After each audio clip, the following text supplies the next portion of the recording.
بسم الله الرحمن الرحيم. يا أيها المزمل قم الليل إلا قليلا نصفه وانقص منه قليلا أو زد عليه ورتل القرآن ترتيلا إنا سنلقي عليك قولا ثقيلا إن ناشئة الليل هي أشد وطئا وأقوم قيلا إن لك في النهار سبحا طويلا واذكر اسم ربك وتبتل إليه تبتيلا رب المشرق والمغرب لا إله إلا هو فاتخذه وكيلا واصبر على ما يقولون واهجرهم هجرا جميلا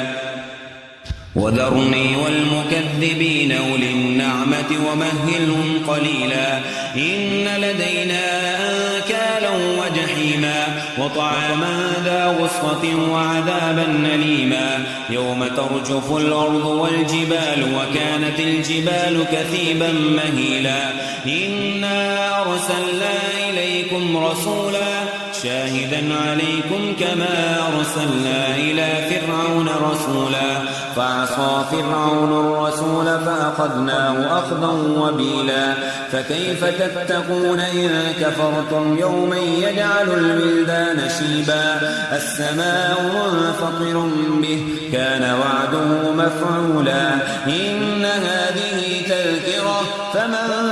شاء اتخذ إلى ربه سبيلا إن ربك يعلم أنك تقوم أدنى من ثلثي الليل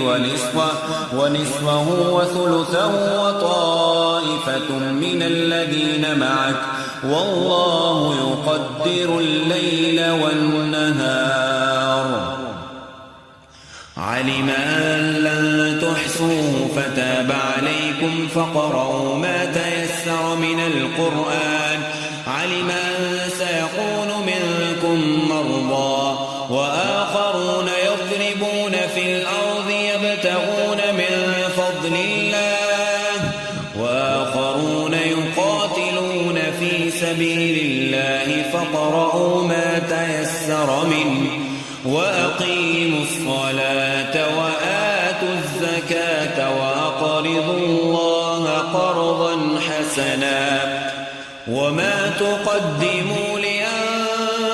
لأنفسكم من خير تجدوه